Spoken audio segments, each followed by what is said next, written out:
Iran gama Donald Trump ina fardo nuclear pual pi bom hesakina bang chiang thung piang tam ki theilo Iran te tutunga azo dik dek kayuwa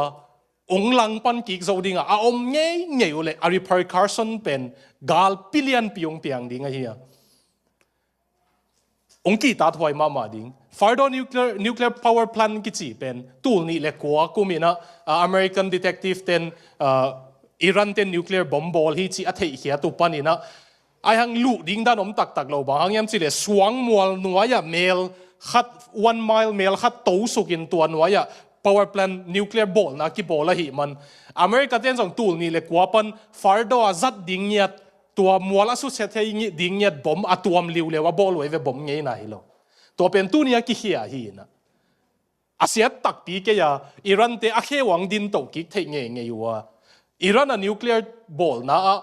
Russia te zong ki helai man Russia le sen gamin do ki ning chi nge level we are going to be in a big war Gallian pia ki om ding e toi chiang tha khatina si na tuak mok leng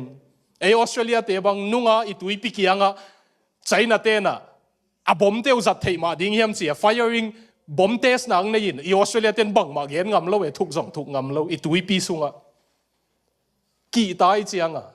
namu khau ya a submarine tong kwang ngeu mau fa amau thau ata an evi thau teu sin nang jang we itui piu Australia kumpin bang ma jong lo ngam lo